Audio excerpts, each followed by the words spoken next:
দাড়িতে সুন্নাত, টুপিতে সুন্নাত, পোশাকেও সুন্নাত আসি।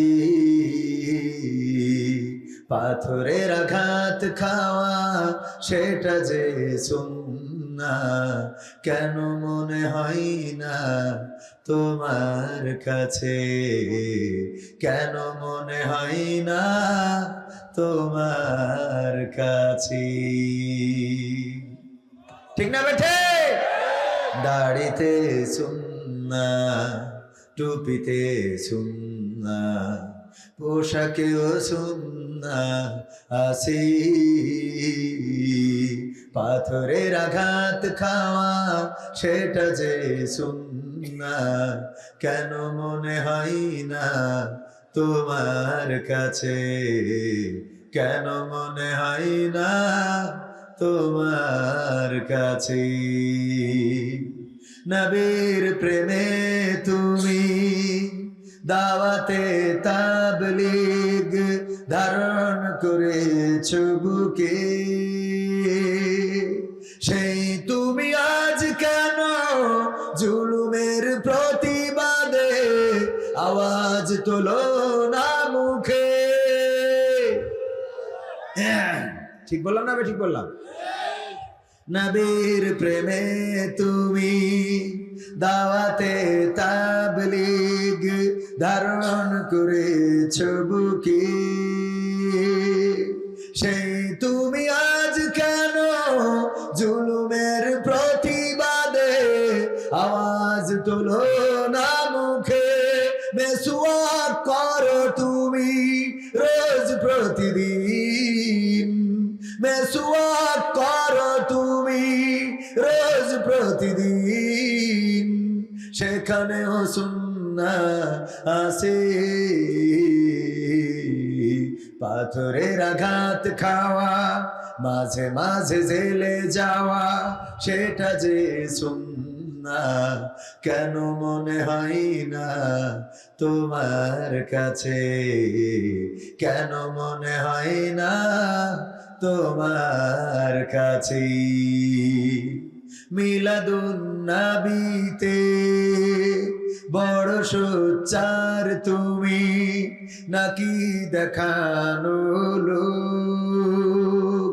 সেই তুমি জানলে না আমার রাসূল ছিলেন সফল রাষ্ট্রনায়ক।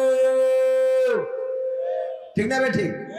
মিলাদুন নবীতে বড় সোচ্চার তুমি, নাকি দেখানো লোক? সেই তুমি জানলে না আমার রাসূল ছিলেন সফল রাষ্ট্রনায়ক। উহুদের ময়দানে দাঁত ভাঙা ঘটনা, উহুদের ময়দানে দাঁত ভাঙা ঘটনা তোমার কিতাবে কি আছে? পাথরের আঘাত খাওয়া, মাঝে মাঝে রিমান্ডে যাওয়া সেটা যে সুন্নাত, কেন মনে হয় না তোমার কাছে? কেন মনে হয় না তোমার কাছে? মারহাবা বলা যাবে না? আর একটু জোরে বলেন মারহাবা। সাতক্ষীরার মানুষের কাছে মারহাবা চেয়ে নেওয়া লাগে, অথচ ইসলামের জন্য নিবেদিত প্রাণ যতগুলো জেলা আছে তার মধ্যে সাতক্ষীরা অন্যতম। সাতক্ষীরাকে রেড অ্যালার্টে রেখেছিল সাবেক সরকার, সাবেক প্রশাসন। সাতক্ষীরার মানুষ তারা চাকরি পাইতে গেলে অনেক জটিলতা ছিল না? ছিল না? সাতক্ষীরার মানুষ এটা বাছাই করা হতো কোন পরিবারের সন্তান, একটু খতিয়ে দেখা দরকার।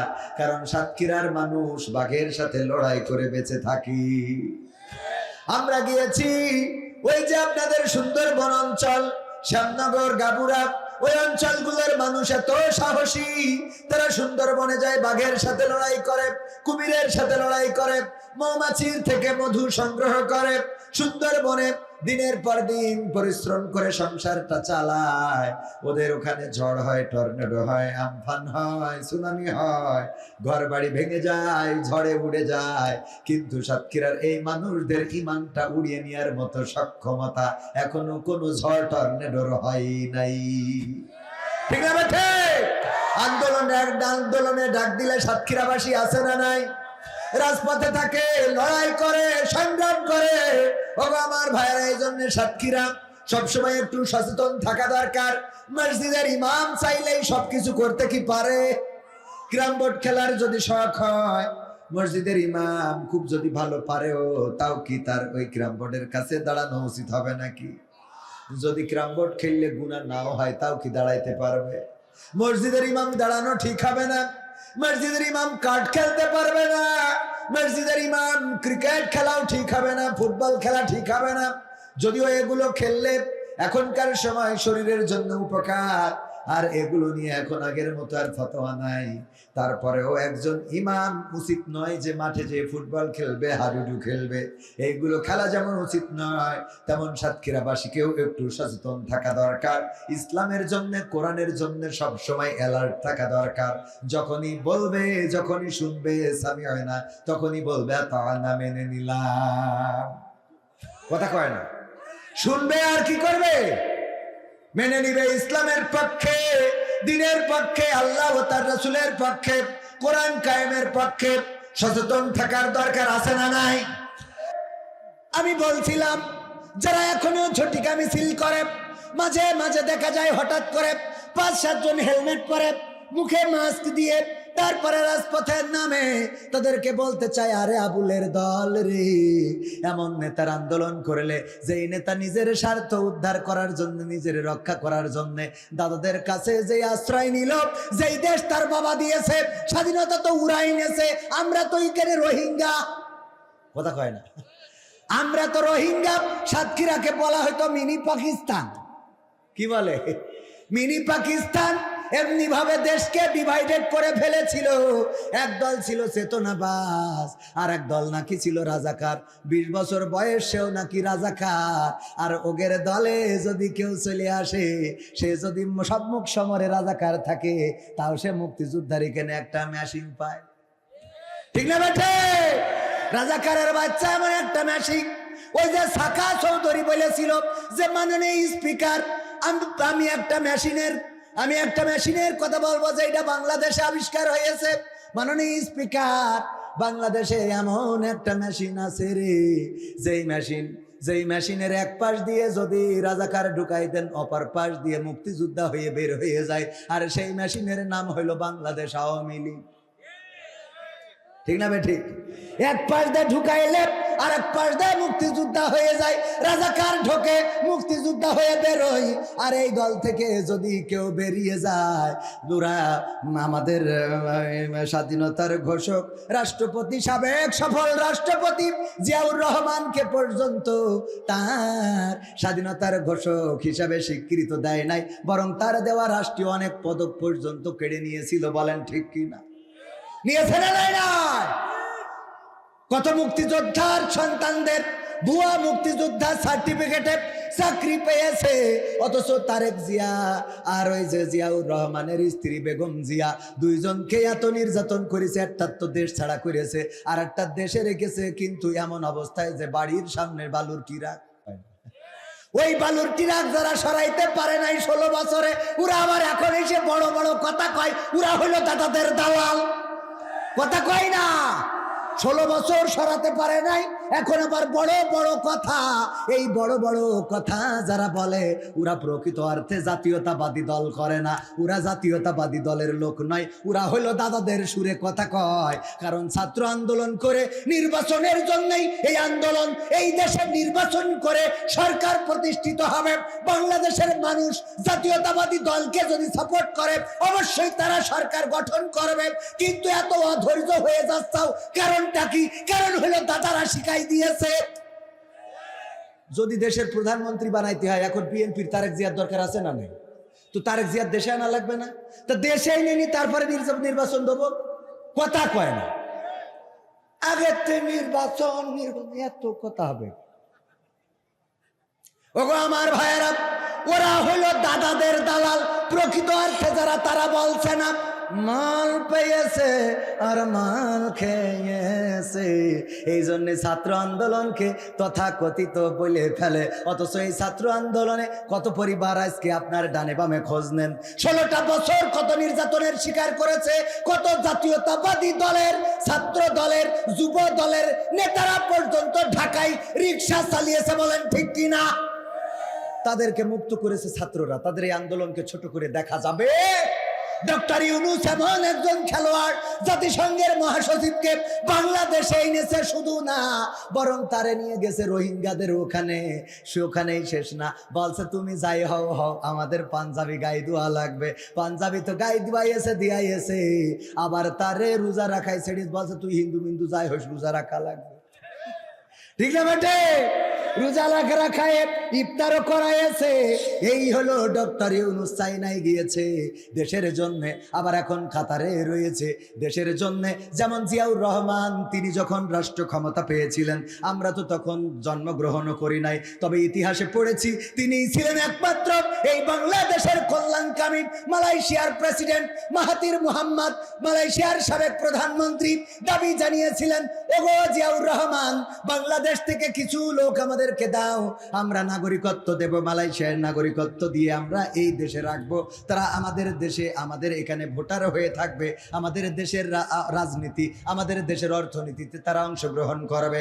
জিয়াউর রহমান এমন একজন নেতা ছিল, তিনি বলেছিলেন আমি তো বাংলাদেশকে মালয়েশিয়া বানাবো, সুতরাং আমার দেশের মানুষদেরকে আমি মালয়েশিয়ায় পাঠাবো না। তোমাদের ওই পাম বাগানে সাপ থাকে, বিচ্ছু থাকে, ওইগুলো আমাদের জনগণের কামড় দেবে, মারা যাবে। আমি আমার জনগণকে এমন বানাবো যে আমাদের জনগণের মালয়েশিয়ায় যাওয়া লাগবে না। এই একজন ছিল জিয়াউর রহমান। আর বর্তমান তার উত্তরসূরি হিসাবে বলা যায় এসেছে ডক্টর ইউনূস, যিনি সবকিছুকে উপেক্ষা করে বাংলাদেশের স্বার্থ রক্ষার জন্য সব রকম কষ্ট করে যাচ্ছে, বলেন ঠিক কিনা? ওগো আমার ভাইয়েরা, তাইলে আমার সেই গানে ফিরে আসি, কারণ আমি আকর্ষণ এত ওয়াজ করলে হবে? কই গেল সেই সংসদেতে মমতাজের, মনে আছে? হ্যাঁ, কই গেল সেই সংসদেতে মমতাজের গান, কোথায় গেল হজরত বলা স্বামী ওসমান, ইনু মেনন দীপু মনি আছে কারাগারে, বাপ করিলেও পাপ কখনো ছাড়ে কি আর তারে। কোথায় গেল স্পিকারের, কোথায় গেল স্পিকারের দৃষ্টি আঁকা বাঁকা, তাদের ছাড়া দেশটা এখন লাগে ফাঁকা। কই গেল সেই আরাফাত আর ব্যারিস্টার সুমন, কথা বলার সময় তারা করেনি ওজন, মুরগি কবির খাইছে ধরা, জাফর কোথায় আছে, গোপনে কি সেও গেল মোদি দাদুর কাছে। কোথায় গেল এ সালমের, কোথায় গেল এ সালমের কাড়ি কাড়ি টাকা, তাদের ছাড়া দেশটা এখন লাগে ফাঁকা।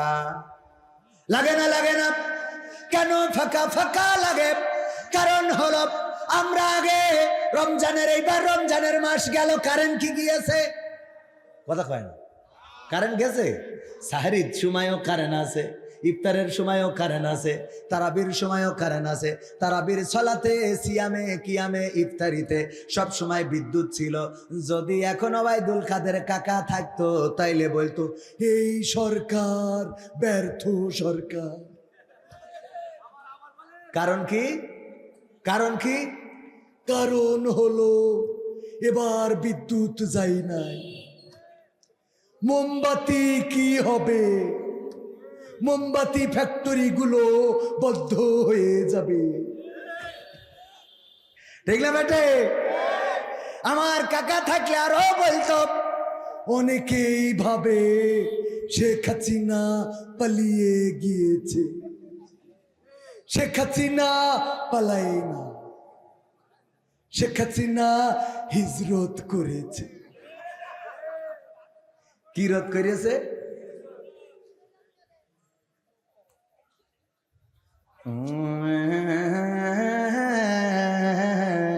সময় তো খালি জাতি আছে। হ্যাঁ হ্যাঁ হ্যাঁ, না না, ওরে বাবা, ওরা গরমে বাঁচতে না, শেষ করে দিতে বলছে, শেষ করে দিতে বলছেন না আপনারা? হয় না, গেটের দরজা টাইনি দেবেন? ওই টেনে দেওয়া ভালো, কারণ আমার একটা কাজ আছে, ওই সময় গেটের দরজা লাগাতেই হয়। এই শোনা, ওই এই দাঁড়ায় থাকার লোক একটু ভিতরে, ওই আর একটু ফাঁকা আছে, এসে বসা যায় না মনে? ডাক তো দিচ্ছি, তা আসছে না, তো আমি এখন পায়ে ধরবো? আমার সোনার ময়না পাখি ওই কর্নারে জায়গা আছে গো, এসে বসো। ওরে আমি গান গাছি, এর মধ্যে কাটি কাছে ভালো কালেকশনটা করে নিতে হবে। হ্যাঁ হ্যাঁ, তাহলে এদিক থেকে একরকম, এদিক থেকে একরকম, খালি বন্ধুর পড়েন। ওকে, ঠিক আছে, ওকে, অসুবিধা নেই। ভাইয়েরা আমার, ওয়াজ কি চলবে? রাজি কারা কারা দেখতে চাই? লিল্লাহি তাকবীর, নারায়ে তাকবীর। আল কোরআনের আলো, আল হাদিসের আলো, আমার নেতা তোমার নেতা, নারায়ে তাকবীর। স্লোগান উঠেছে, এই বাংলাদেশের মানুষ সিদ্ধান্ত নিতে শিখেছে। বাংলাদেশের মানুষ 16টা বছর পরেও জেগে উঠেছিল, ছাত্র আন্দোলন করেছিল, রক্ত ঝরিয়েছিল, স্বৈরাচার মুক্ত, ফ্যাসিবাদ মুক্ত করেছিল। এখন নতুন করে সিদ্ধান্ত হয়েছে, আমরা তো সব দল দেখা শেষ, আগামীর দিন হবে দাড়ি টুপির বাংলাদেশ। ঠিক না বেঠে?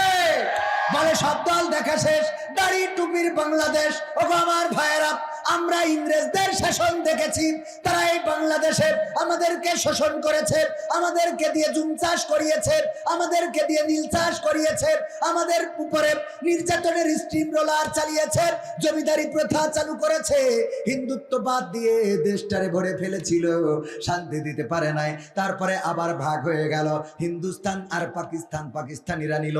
23টা বছর আমাদের শাসন করলো, এই দেশে ধর্ষণ করলো, এই দেশে নির্যাতন করলো, আমাদের পণ্যগুলো পাকিস্তানে নিয়ে যেয়ে সিল মেরে দিয়ে আমাদের কাছে আবার বেশি দাম দিয়ে বিক্রি করতো, আমাদেরকে শোষণ করতো, নির্যাতন করতো। 23 বছরেও তারা শান্তি দিতে পারে নাই। এরপরে আমরা 71-এ আন্দোলন করলাম, স্বাধীনতা অর্জন করলাম। স্বাধীনতার পরে আমরা একের পর এক সরকার পাল্টালাম। বঙ্গবন্ধু, জিয়াউর রহমান, এরশাদ, খালেদা জিয়া, শেখ হাসিনা, বর্তমান ডক্টর ইউনূস, সব তো দেখা শেষ। কেউ বলল সোনার বাংলা গড়বে, কেউ বলল সবুজ বাংলা গড়বে, কেউ বলল রূপালী বাংলা গড়বে, কেউ বলল সোনালী বাংলা গড়বে, কেউ বলল নতুন বাংলা গড়বে, কেউ বলল গ্রিন বাংলা গড়বে, কেউ বলল ডিজিটাল বাংলা গড়বে। আর আমার ওবায়দুল কাদের কাকা বলল স্মার্ট বাংলাদেশ হবে। ঠিক না বেটে? কিন্তু আমরা দেখলাম সেই স্মার্ট বাংলাদেশ গড়তে যে স্টেজ ভেঙে ভেঙে, আমরা সোনার বাংলায় শান্তি পাই নাই, সবুজ বাংলায় পাই নাই, আমরা গ্রিন বাংলায় পাই নাই, নীল বাংলায় পাই নাই, নতুন বাংলায় পাই নাই, পুরাতন বাংলায় পাই নাই, আমরা ডিজিটাল বাংলায় পাই নাই, স্মার্ট বাংলায় পাই নাই। আমরা একটু এই বাংলার জমিনে কোরআনের বাংলা দেখতে চাই। ঠিক না বেটা? আমরা এবার একটু কোরআনের বাংলা দেখতে চাই। আমরা সোনার বাংলা দেখেছি, সোনালী বাংলা দেখেছি, রূপালী বাংলা দেখেছি, নতুন বাংলা দেখেছি, পলিথিন মুক্ত বাংলা দেখেছি, ডিজিটাল বাংলা দেখেছি, স্মার্ট বাংলা দেখেছি। কোন বাংলায় সুখ আসে নাই। সুতরাং আমাদের দাবি হলো আগামীর বাংলা হবে সব কিছুর দিন শেষ, আল কোরআনের বাংলাদেশ। ডক্টর ইউনূসের কাছে নারীবাদীরা গিয়েছে, যে বলেছে যৌনকর্মী যারা, তাদেরকে শ্রমিকের অধিকার দিতে হবে। বলেন নাউজুবিল্লাহ। ওরা আবার বলেছে ধর্মীয় অনুশাসন মেনে চলার কারণে, ধর্মের নিয়ম নীতির কারণে আমরা আশঙ্কা করি যে নারীদের অধিকার নষ্ট হবে, নারীদের অধিকার ক্ষুণ্ণ হবে। অথচ ইসলাম এসেছে নারীদের অধিকার দেওয়ার জন্য। বলেন ঠিক কিনা? ডক্টর ইউনূসের কাছে যেই নারীবাদীরা গিয়েছে, পতিতাদের শ্রমিক হিসেবে স্বীকৃতি চেয়েছে, ওরা নারীদের পক্ষের লোক না বিপক্ষের লোক? কোন মা কি চায় তার সন্তান পতিতাবৃত্তি করুক? কোন ভাই কি চায় তার বোন পতিতাবৃত্তি করুক? কোন স্বামী কি চায় তার স্ত্রী পতিতাবৃত্তি করুক? কোন পৃথিবীর যাদের আকল আছে, জ্ঞান আছে, বুদ্ধি আছে, মেধা আছে, কোন একজন মানুষ কি দেখাতে পারবেন যে সে তার সন্তান, তার বোন, তার মা, তার খালা, তার ফুফু পতিতা হোক, পতিতালয়ে থাকুক? এটা কেউ কি চায়? এটা যারা চায় ওরা মানুষ না অমানুষ? মানুষ না কুত্তা? কুত্তা না শুয়োর? এর থেকে খারাপ। এর থেকেও কি? একটা কবুতরেরও জোড়া থাকে, একটা শিয়ালেরও জোড়া থাকে, একটা কুকুরও চায় না সে যাকে ব্যবহার করবে অন্যরা ব্যবহার করুক। কথা কয় না? চায়। যেই নারীরা চাচ্ছে নারীরা যাবে পণ্য হিসাবে, ইসলাম দিল সম্মান, নারীরা কেমন করে থাকবে, নারীরা কি কাপড় পরবে, নারীদের কি খাওয়াতে হবে, নারীদের সাথে কেমন আচরণ করতে হবে। আল্লাহর নবী সাল্লাল্লাহু আলাইহি সাল্লাম এই দুনিয়ায় যখন এলেন, নারীদের কোনো সম্মান ছিল না, ইজ্জত ছিল না। কন্যা সন্তান জন্মগ্রহণ করলে পা ধরে আছাড় দিয়ে মেরে ফেলা হতো, কন্যা সন্তান জন্মগ্রহণ করলে গলা টিপে ধরতো, কন্যা সন্তান জন্মগ্রহণ করলে জীবন্ত কবর দিত। সেই সময় বিশ্ব নবী সাল্লাল্লাহু আলাইহি সাল্লাম আসলেন আর নারীদের সম্মান দিলেন, এতটাই সম্মান দিলেন। আল্লাহর নবী বললেন, ওগো পুরুষেরা শুনে নাও, তোমাদের মায়ের পায়ের নিচে তোমাদের জান্নাত। মায়ের পায়ের নিচে কি? শুধু এটাই শেষ করেন নাই, বিশ্ব নবী সাল্লাল্লাহু আলাইহি সাল্লাম বললেন, ওগো পৃথিবীবাসী শুনে নাও, যদি কারো দুইটা কন্যা সন্তান আল্লাহ দান করেন আর সেই দুইটা কন্যা সন্তান যদি নেকভাবে গড়ে তোলে, নেকভাবে গড়ে তুলে সৎ পাত্রস্থ করে, ভালো জায়গায় উত্তম জায়গায় বিবাহের ব্যবস্থা করে, ওই দুই কন্যা সন্তানের পিতা আর আমি নবী সাল্লাল্লাহু আলাইহি সাল্লাম আঙুল দুইটা একসাথে করে দেখিয়েছেন, এইভাবে একত্রে জান্নাতে বসবাস করব। সুবহানাল্লাহ বলা যাবে না? ইসলাম এতটাই সম্মান দিলেন নারীদেরকে। দাহিয়াতুল কালবির ঘটনা আপনারা জানেন। দাহিয়াতুল কালবি রাদিয়াল্লাহু তাআলা আনহু এসে কান্না করছেন। আল্লাহ রাসূল সাল্লাল্লাহু আলাইহি সাল্লাম বললেন, দাহিয়াতুল কালবি কাঁদো কেন? বলল, গো বিশ্বনবী, কেন কান্না করব না? আমার জীবনের গুনাহগুলো কি মাফ হয়ে গেছে নাকি? আল্লাহর নবী বললেন, যখন তুমি কালেমা পড়েছো তখন তোমার জীবনের সমস্ত গুনাহ খাতা সমূহ মাফ করে দিয়েছেন কে? মাফ করে দিয়েছেন কে? সবাই বলেন কে? আল্লাহ রাব্বুল আলামিন জীবনের গুনাহগুলো মাফ করে দিয়েছেন। দাহিয়াতুল কালবি বললেন, ওগো বিশ্ব নবী, আমার ভয় হয় আমার জীবনে এমন একটা গুনাহ আছে যেটা হয়তো আল্লাহ ক্ষমা করেন নাই। বিশ্ব নবী বললেন, কি এমন গুনাহ করেছো জীবনে? দাহিয়াতুল কালবি বললেন, ওগো বিশ্ব নবী, আমার স্ত্রী যখন গর্ভবতী, আমি তখন বাইরে গিয়েছিলাম ব্যবসার জন্য, কাজের জন্য, কর্মের জন্য, রুজির জন্য। আমি বাইরে গেলাম। আমি বাইরে যাওয়ার পরে যখন আমার স্ত্রী আমার বাইরে খবর পাঠালো, আমার কন্যা সন্তান, আমার সন্তান প্রসব করেছে কিন্তু সে মৃত, সে জীবিত না। আমি 3 বছর 4 বছর 5 বছর পরে যখন বাড়িতে আসলাম, আসার পরে দেখলাম একটা ফুটফুটে কন্যা সন্তান ঘুরে বেড়ায়। আমি বললাম, এই সন্তানটা কার? আমার স্ত্রী বলল, দাহিয়াতুল কালবি, এটা তোমার সন্তান। কি করে আমার সন্তান হয়? আমার সন্তান তো গর্ভে থাকাকালীন তুমি বলেছিলে মৃত সন্তান প্রসব করেছো। স্ত্রী বলল, ওগো স্বামী, আমি জানি তুমি কন্যা সন্তান হলে আমাকে মেরে ফেলার নির্দেশ দিবা। এত সুন্দর একটা বাচ্চারে কেমনে মারবো? দেখো কত সুন্দরী, আমি নাম রেখেছি জামিলা সুন্দরী। এই সুন্দরীরে তুমি এখন মারতে পারবা না। আমার ধারণা হল। দাহিয়াতুল কালবি বললেন, ওগো স্ত্রী, তুমি আমার কন্যা সন্তানকে কেন বাঁচিয়ে রেখেছো? বলল, দেখো কত সুন্দরী, আমি নাম রেখেছি জামিলা। এত সুন্দরী কন্যাকে কেমন করে হত্যা করব? এখন তো বড় হয়ে গিয়েছে, আমার বিশ্বাস তুমি তারে হত্যা করতে পারবা না। আল্লাহর নবীকে দাহিয়াতুল কালবি বললেন, ওগো বিশ্ব নবী, আমি যখন রাত্রে ঘুমালাম, রাত্রে যখন বেডে শুইলাম, আমার ওই কন্যা সন্তানটা একবার আম্মু বলে ওর মায়ের গলা জড়িয়ে ধরে, একবার আব্বু আব্বু বলে আমার গলা জড়িয়ে ধরে। আমি রাত্রে চিন্তা করলাম, এই কন্যা সন্তানকে যদি বাঁচিয়ে রাখি, মানুষেরা আমারে বলবে ও কন্যা সন্তানের বাবা। আমি যখন রাস্তায় চলবো বলবে কন্যা সন্তানের পিতা যায়। আমার মেয়ে অন্যের বাড়িতে থালা বাসন মাজবে, আমার মেয়ে অন্যের পণ্য হয়ে যাবে, পণ্য সামগ্রী হয়ে যাবে। এই সমাজে তো মেয়ে সন্তানের কোনো দাম নাই, আমার সন্তানের কোনো দাম থাকবে না, মান থাকবে না। সুতরাং এই সন্তানকে বাঁচানো যাবে না, বাঁচিয়ে রাখা যাবে না। সিদ্ধান্ত নিলাম কালকেই হত্যা করব। সকালবেলা স্ত্রীকে বললাম, ওগো স্ত্রী, গুছিয়ে দাও, আমি কন্যা সন্তানকে নিয়ে আত্মীয়ের বাড়িতে বেড়াতে যাব। আমার সন্তানকে গুছিয়ে দিল বিশ্বাসে সরল মনে। আমি যখন আমার সন্তানকে নিয়ে যাই, মাঝে মাঝে পিছনে পড়ে যায়। সন্তান আব্বু আব্বু বলে দৌড়ে এসে আমার জড়িয়ে ধরে আর বলে, ওগো বাবা, কত দূর আত্মীয় বাড়ি, এত দূরে কেন নিয়ে যাও? আমি যখন আমার গন্তব্যে পৌঁছে গেলাম, একটি পাহাড়ের কাছে পাহাড়ের পদদেশে পৌঁছালাম। সেখানে আমার সাথে নিয়ে যাওয়া অস্ত্র দিয়ে আমি গর্ত খনন করা শুরু করে দিলাম। আমি একটা গর্ত খনন করি, আমার দাড়িতে ধুলাবালি লেগে যায়। আমার কন্যা সন্তান দূরে খেলা অবস্থায় ফিরে আসে আর আমার কোলে বসে দাড়ির ধুলাটা ঝেড়ে দেয় আর বলে, বাবা এত কষ্ট কেন করো? এত কষ্ট করার তো দরকার নাই। দাড়ির ধুলাগুলো ঝেড়ে দেয় আর আমারে কষ্ট করতে নিষেধ করে। আমি সন্তানকে বললাম, মা দূরে যাও, খেলা করো, তোমারে ডাকবো। আমার কাজ শেষ হয়ে গেল। আমি আমার কন্যাকে ডাকলাম, কন্যা এদিকে আসো, জামিলা আমার কাছে আসো। জামিলা আমার কাছে আসলো। আমি তার হাতে পায়ে আমার সাথে নিয়ে যাওয়া রশি দিয়ে বাঁধলাম। তারপরে আমি গর্তের মধ্যে ছুঁড়ে ফেলে দিলাম। আমার কন্যা সন্তানটা গর্তের মধ্য থেকে বারবার করে চিৎকার করে বলল, ওগো বাবা, আমারে তুমি মায়েরো না বাবা গো, আমারে তুমি হত্যা করো না। ওগো বাবা, আমি তোমারে কখনো বাবা বলে ডাকবো না। আমি আমার মাকে জিজ্ঞাসা করতাম, ওগো মা, সব সন্তানের বাবা আছে, আমার বাবা কোথায়? কিন্তু তুমি বাবা আমার আজরাইল হয়ে আসবা বুঝি নাই। ওগো বাবা, ক্ষমা করে দাও এবারের মতো, আমি কখনো তোমাকে বাবা বলে ডাকবো না। আল্লাহর নবীকে দাহিয়াতুল কালবি বললেন, ওগো বিশ্ব নবী, আমি আমার কন্যার কোনো কথা শুনলাম না। আমি একটা পাথর নিলাম, আমার পাথরটা আমি আমার কন্যার বুক বরাবর নিক্ষেপ করে দিলাম। ওই ভারী পাথরটা যখন আমার কন্যার বুকের উপরে পড়লো, চারিদিক থেকে রক্ত ফিনকি দিয়ে বের হয়ে গেল আর মুখ থেকে একটা আওয়াজ বের হলো, আব্বা। আমি এখনো যখন পথ চলি, হঠাৎ করে আমার কন্যার সেই আব্বা চিৎকারটা শুনতে পায়। আমার কন্যা যেন চিৎকার করে বলে, আব্বা, আব্বা। এই চিৎকারটা আমি এখনো শুনি।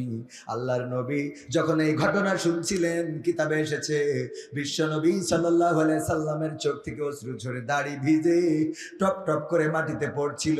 আল্লাহর নবী বললেন, ওগো দাহিয়াতুল কালবি, তোমরা জাহিলিয়াতের যুগে কতটা নিষ্ঠুর ছিলে, কতটা পাষাণ ছিলে। তোমরা এতটাই পাষাণ ছিলে, নিজেদের কন্যাদেরকে এমন ভাবে হত্যা করেছো।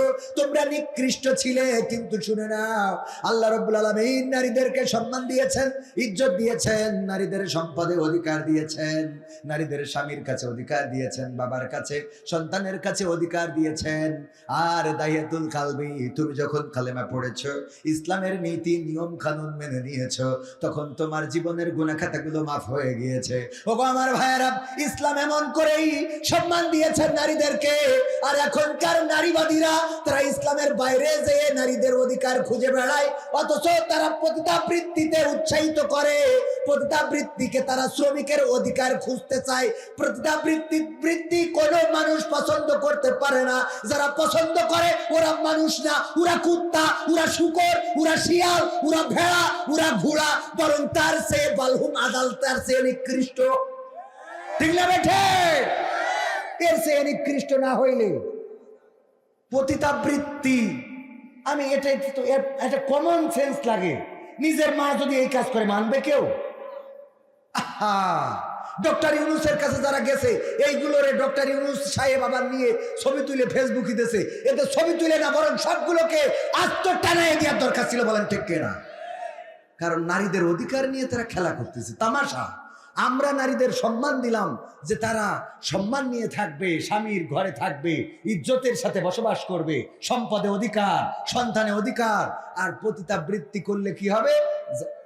মানে থাকিরা যাবেন, এটা ভালো ছেলে, মানে খারাপরা যাবে, মদখোর, গাঁজাখোর, ফেন্সিখোর, ডাইলখোর, মুখ দিয়ে সুসর গন্ধ বেরোয়, ওরা যে ইতে টাকা দিয়ে, হ্যাঁ হ্যাঁ হ্যাঁ, এটা চাই কি? এরা যারা চায়, এরা মানুষ। আমার তো মানুষ, আমি তো এদের পশু বলতেও ঘৃণা হচ্ছে। বরং এর বাইরে কিছু আছে কিনা? আছে, এলিয়েন, হাইওয়ান। হ্যাঁ, কসাম, আর এক শয়তান। এরা পরে আর মানে আজকে খাইতে দেবে না। ডক্টর ইউনূসের কাছে নারীবাদীরা গিয়েছে, যে বলেছে যৌনকর্মী যারা, তাদেরকে শ্রমিকের অধিকার দিতে হবে। বলেন নাউজুবিল্লাহ। ওরা আবার বলেছে ধর্মীয় অনুশাসন মেনে চলার কারণে, ধর্মের নিয়ম নীতির কারণে আমরা আশঙ্কা করি যে নারীদের অধিকার নষ্ট হবে, নারীদের অধিকার ক্ষুণ্ণ হবে। অথচ ইসলাম এসেছে নারীদের অধিকার দেওয়ার জন্য। বলেন ঠিক কিনা? ডক্টর ইউনূসের কাছে যেই নারীবাদীরা গিয়েছে, পতিতাদের শ্রমিক হিসেবে স্বীকৃতি চেয়েছে, ওরা নারীদের পক্ষের লোক না বিপক্ষের লোক? কোন মা কি চায় তার সন্তান পতিতাবৃত্তি করুক?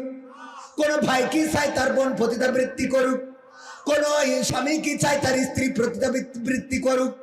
কোন পৃথিবীর যাদের আকল আছে, জ্ঞান আছে, বুদ্ধি আছে, মেধা আছে, কোন একজন মানুষ কি দেখাতে পারবেন যে সে তার সন্তান, তার বোন, তার মা, তার খালা, তার ফুফু পতিতা হোক, পতিতালয়ে থাকুক?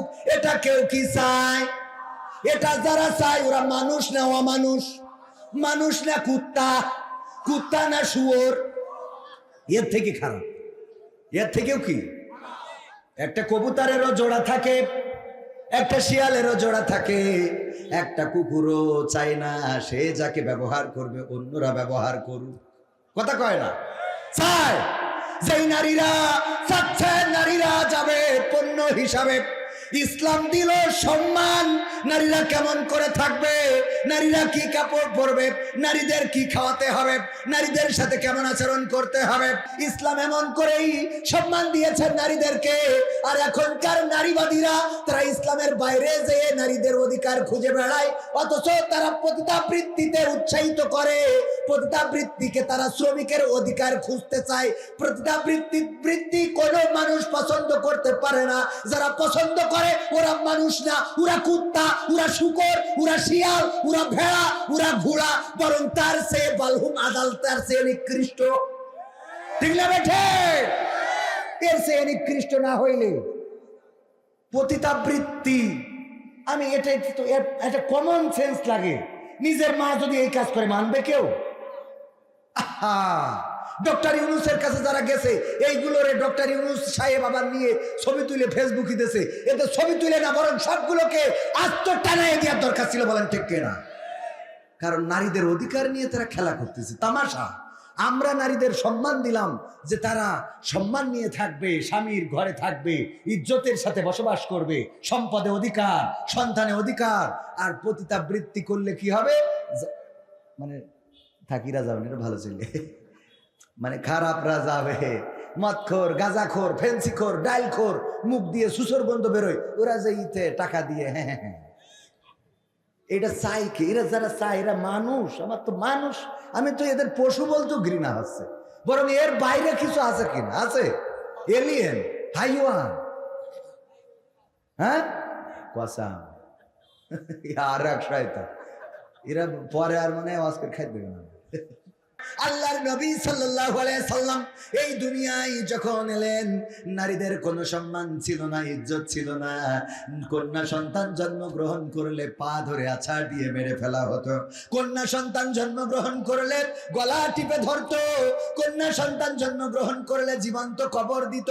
সেই সময় বিশ্ব নবী সাল্লাল্লাহু আলাইহি সাল্লাম আসলেন আর নারীদের সম্মান দিলেন, এতটাই সম্মান দিলেন।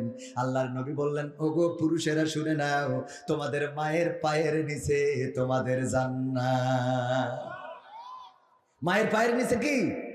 শুধু এটাই শেষ করেন নাই, বিশ্ব নবী সাল্লাল্লাহু আলাইহি সাল্লাম বললেন, ওগো পৃথিবীবাসী শুনে নাও, যদি কারো দুইটা কন্যা সন্তান আল্লাহ দান করেন, আর সেই দুইটা কন্যা সন্তান যদি নেকভাবে গড়ে তোলে, নেকভাবে গড়ে তুলে সৎ পাত্রস্থ করে, ভালো জায়গায় উত্তম জায়গায় বিবাহের ব্যবস্থা করে, ওই দুই কন্যা সন্তানের পিতা আর আমি নবী সাল্লাল্লাহু আলাইহি সাল্লাম আঙুল দুইটা একসাথে করে দেখিয়েছেন, এইভাবে একত্রে জান্নাতে বসবাস করব। সুবহানাল্লাহ বলা যাবে না? ইসলাম এতটাই সম্মান দিলেন নারীদেরকে। দাহিয়াতুল কালবির ঘটনা আপনারা জানেন। দাহিয়াতুল কালবি রাদিয়াল্লাহু তাআলা আনহু এসে কান্না করছেন। আল্লাহ রাসূল সাল্লাল্লাহু আলাইহি সাল্লাম বললেন, দাহিয়াতুল কালবি কাঁদো কেন? বলল, গো বিশ্ব নবী, কেন কান্না করব না? আমার জীবনের গুনাহগুলো কি মাফ হয়ে গেছে নাকি?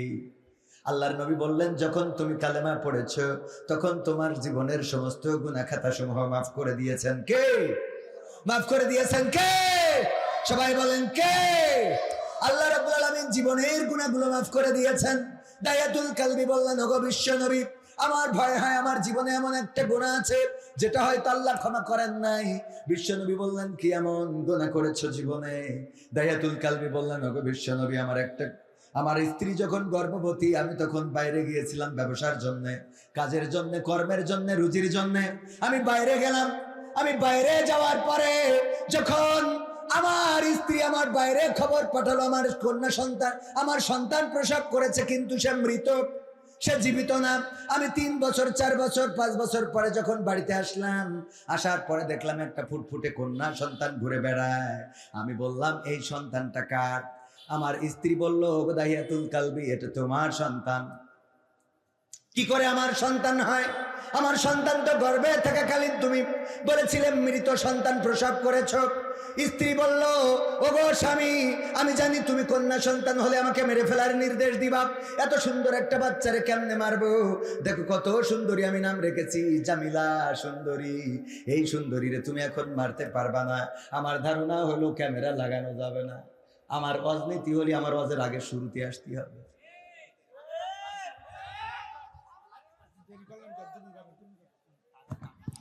তাড়াতাড়ি আপনি আমলিক করি বেড়াবেন আর এসে থেকে নিচে পাগল। ওয়াজের মধ্যে আপনি লাইনে উঠে গেলে আবার বে লাইনে যায় না, ছোট মানুষ এমনি একটু থাক, অত মারতে হবে না, আবার আরো মানুষ করবে পরে, নেন অসুবিধা নেই। ভাইদের কি করবো, মায়াও লাগে রাগও হয়। আমার ইউটিউবার ভাইরা অনেকেই আছেন এখানে, যারা যে বক্তার আলোচনা নেবেন মাথায় রাখবেন উনি উঠার আগে আসবেন। এটা হইলে আমি তো আর অত ভাইরাল কেউ না, আমারটা না নিলেও আপনাদের অসুবিধা নেই, ঠিক না? কিন্তু যার নিবেন তার যদি আমারটাই নিতে চান তাহলে আমার উঠার আগে আসতে এটুকু একটু করবেন, আল্লাহ তৌফিক দিন বলেন আমি।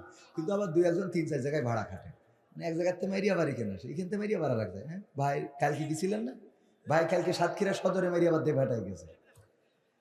আলহামদুলিল্লাহ বলেন আলহামদুলিল্লাহ। দাহিয়াতুল কালবি বললেন, ওগো স্ত্রী, তুমি আমার কন্যা সন্তানকে কেন বাঁচিয়ে রেখেছ? বলল, দেখো কত সুন্দরী, আমি নাম রেখেছি জামিলা, এত সুন্দরী কন্যাকে কেমন করে হত্যা করব? এখন তো বড় হয়ে গিয়েছে, আমার বিশ্বাস তুমি তারে হত্যা করতে পারবা না। আল্লাহর নবীকে দাহিয়াতুল কালবি বললেন, ওগো বিশ্ব নবী, আমি যখন রাত্রে ঘুমালাম, রাত্রে যখন বেডে শুইলাম, আমার ওই কন্যা সন্তানটা একবার আম্মু বলে ওর মায়ের গলা জড়িয়ে ধরে, একবার আব্বু আব্বু বলে আমার গলা জড়িয়ে ধরে। আমি রাত্রে চিন্তা করলাম, এই কন্যা সন্তানকে যদি বাঁচিয়ে রাখি, মানুষেরা আমারে বলবে ও কন্যা সন্তানের বাবা। আমি যখন রাস্তায় চলবো বলবে কন্যা সন্তানের পিতা যায়। আমার মেয়ে অন্যের বাড়িতে থালা বাসন মাজবে, আমার মেয়ে অন্যের পণ্য হয়ে যাবে, পণ্য সামগ্রী হয়ে যাবে। এই সমাজে তো মেয়ে সন্তানের কোনো দাম নাই, আমার সন্তানের কোনো দাম থাকবে না, মান থাকবে না। সুতরাং এই সন্তানকে বাঁচানো যাবে না, বাঁচিয়ে রাখা যাবে না। সিদ্ধান্ত নিলাম কালকেই হত্যা করব। সকালবেলা স্ত্রীকে বললাম, ওগো স্ত্রী, গুছিয়ে দাও, আমি কন্যা সন্তানকে নিয়ে আত্মীয়ের বাড়িতে বেড়াতে যাব। আমার সন্তানকে গুছিয়ে দিল বিশ্বাসে সরল মনে। আমি যখন আমার সন্তানকে নিয়ে যাই, মাঝে মাঝে পিছনে পড়ে যায়, সন্তান আব্বু আব্বু বলে দৌড়ে এসে আমার জড়িয়ে ধরে আর বলে, ওগো বাবা, কত দূর আত্মীয় বাড়ি, এত দূরে কেন নিয়ে যাও? আমি যখন আমার গন্তব্যে পৌঁছে গেলাম, একটি পাহাড়ের কাছে, পাহাড়ের পদদেশে পৌঁছালাম, সেখানে আমার সাথে নিয়ে যাওয়া অস্ত্র দিয়ে আমি গর্ত খনন করা শুরু করে দিলাম। আমি একটা গর্ত খনন করি, আমার দাড়িতে ধুলাবালি লেগে যায়। আমার কন্যা সন্তান দূরে খেলা অবস্থায় ফিরে আসে আর আমার কোলে বসে দাড়ির ধুলাটা ঝেড়ে দেয় আর বলে, বাবা এত কষ্ট কেন করো? এত কষ্ট করার তো দরকার নাই। দাড়ির ধুলাগুলো ঝেড়ে দেয় আর আমারে কষ্ট করতে নিষেধ করে। আমি সন্তানকে বললাম, মা দূরে যাও, খেলা করো, তোমারে ডাকবো। আমার কাজ শেষ হয়ে গেল। আমি আমার কন্যাকে ডাকলাম, কন্যা এদিকে আসো, জামিলা আমার কাছে আসো। জামিলা আমার কাছে আসলো, আমি তার হাতে পায়ে আমার সাথে নিয়ে যাওয়া রশি দিয়ে বাঁধলাম। তারপরে আমি গর্তের মধ্যে ছুঁড়ে ফেলে দিলাম। আমার কন্যা সন্তানটা গর্তের মধ্য থেকে বারবার করে চিৎকার করে বলল, ওগো বাবা, আমারে তুমি মায়েরো না বাবা গো, আমারে তুমি হত্যা করো না। ওগো বাবা, আমি তোমারে কখনো বাবা বলে ডাকবো না। আমি আমার মাকে জিজ্ঞাসা করতাম, ওগো মা, সব সন্তানের বাবা আছে, আমার বাবা কোথায়? কিন্তু তুমি বাবা আমার আজরাইল হয়ে আসবা বুঝি নাই। ওগো বাবা, ক্ষমা করে দাও এবারের মতো, আমি কখনো তোমাকে বাবা বলে ডাকবো না। আল্লাহর নবীকে দাহিয়াতুল কালবি বললেন, ওগো বিশ্ব নবী, আমি আমার কন্যার কোনো কথা শুনলাম না। আমি একটা পাথর নিলাম, আমার পাথরটা আমি আমার কন্যার বুক বরাবর নিক্ষেপ করে দিলাম। ওই ভারী পাথরটা যখন আমার কন্যার বুকের উপরে পড়লো, চারিদিক থেকে রক্ত ফিনকি দিয়ে বের হয়ে গেল আর মুখ থেকে একটা আওয়াজ বের হলো, আব্বা। আমি এখনো যখন পথ চলি হঠাৎ করে আমার কন্যার সেই আব্বা চিৎকারটা শুনতে পায়। আমার কন্যা যেন চিৎকার করে বলে আব্বা আব্বা। এই চিৎকারটা আমি এখনো শুনি। আল্লাহর নবী যখন এই ঘটনা শুনছিলেন, কিতাবে এসেছে বিশ্ব নবী সাল্লাল্লাহু আলাইহি সাল্লামের চোখ থেকে অশ্রু ঝরে দাড়ি ভিজে টপ টপ করে মাটিতে পড়ছিল। আল্লাহর নবী বললেন, ওগো দাহিয়াতুল কালবি, তোমরা জাহিলিয়াতের যুগে কতটা নিষ্ঠুর ছিলে, কতটা পাষাণ ছিলে। তোমরা এতটাই পাষাণ ছিলে, নিজেদের কন্যাদেরকে এমন ভাবে হত্যা করেছো। তোমরা নিকৃষ্ট ছিলে। কিন্তু শুনে নাও, আল্লাহ রাব্বুল আলামিন নারীদেরকে সম্মান দিয়েছেন, ইজ্জত দিয়েছেন, নারীদের সম্পদে অধিকার দিয়েছেন, নারীদের স্বামীর কাছে অধিকার দিয়েছেন, বাবার কাছে সন্তানের কাছে অধিকার দিয়েছেন। আর দাহিয়াতুল কালবি, তুমি যখন কালেমা পড়েছো, ইসলামের নীতি নিয়ম কানুন মেনে নিয়েছো, তখন তোমার জীবনের গুনাহ খাতাগুলো মাফ হয়ে গিয়েছে। ওগো আমার ভাইয়েরা, এমপিরা সব কোথায় গেল? বলবো? বললো তো তাই মনে পড়লো। এমপিরা সব কোথায় গেল? মন্ত্রীরা সব কোথায় গেল? কোথায় কাদের কাকা? তাদের সারা দেশটা এখন লাগে ফাঁকা ফাঁকা। পালাবো না, প্রয়োজন হলে ফখরুলের বাসায় গিয়ে উঠব। ঠাকুরগাঁওয়ে বাসা আছে না, মনে আছে? পালাবে না পালাবে না, যাই না তবু দেখা। পালাবে না পালাবে না, যাই না তবু দেখা। তাদের সারা দেশটা এখন লাগে ফাঁকা ফাঁকা, ওদের সারা দেশটা এখন লাগে ফাঁকা ফাঁকা। আইন মন্ত্রী আটকে গেল আইনেরই ফাঁকে, দাড়ি সারা দরবেশের ভণ্ড ভণ্ড লাগে। ঠিক না বেঠে? আইন মন্ত্রী আটকে গেল আইনের ফাঁকে, দাড়ি ছাড়া দরবেশের ভণ্ড ভণ্ড লাগে। শুনছি কত নেতা নেত্রী খাইতেছে ভাই ডান্ডা, বিচারপতি কালামানিকের ফাটিয়েছে আন্ডা। পলকেরও ঝলক গেল, পলকেরও ঝলক গেল থামিয়ে নেটের চাকা। তাদের সারা দেশটা এখন লাগে ফাঁকা ফাঁকা, ওদের সারা দেশটা এখন লাগে ফাঁকা ফাঁকা। কই গেল সেই সংসদেতে মমতাজের গান? সংসদে মমতাজের গান এখন আছে? মনির খানের অঞ্জনা চলে যাওয়ার পরে ও যে কটা ক্যাসেট করেছে, একটা ক্যাসেটও বাদ দিয়েছে অঞ্জনার নাম ধরে গান গাতে। সব কটা গেয়েছে না? আসিফ তার প্রিয়াকে হারিয়ে ও প্রিয়া ও প্রিয়া তুমি কোথায় গেয়েছে না গায়নি? আবেদা জবেদা সবেদা যে যারে হারাইছে তার নাম ধরে গান গাইছে। মমতাজ আপারে এত সম্মান দিল, সে তার প্রিয় মানুষ হারাইতে রিক্সাওয়ালার কাছে যে বলল, ওরে ও রিক্সাওয়ালা তুই ধীরে ধীরে চালা, তোর সাথে বলবো আমার মনে কত জ্বালা। রিক্সাওয়ালার কাছে বলবে ওর প্রেমিক চলি গেছে। অথচ যেই নেত্রী ওরে এমপি বানাইলো, ওরে সংসদে উঠাইলো, সংসদে গান গাওয়ার ব্যবস্থা করলো, এই নেত্রী চলে যাওয়ার পরে একটা কথাও বলে না। ঠিক না বেঠে? ফাইটটা যায়, বুকটা ফাইটটা যায়। গাইলো, স্বামী চলি গেছে তাই মনে হয়, কিন্তু নেত্রী যাওয়াতে একটা গানও গায় নাই। আমি শিখাই দিছিলাম, আপা আপনি গান। আমার সোনার ময়না পাখি কোন বাদোষে দাদার কাছে গো,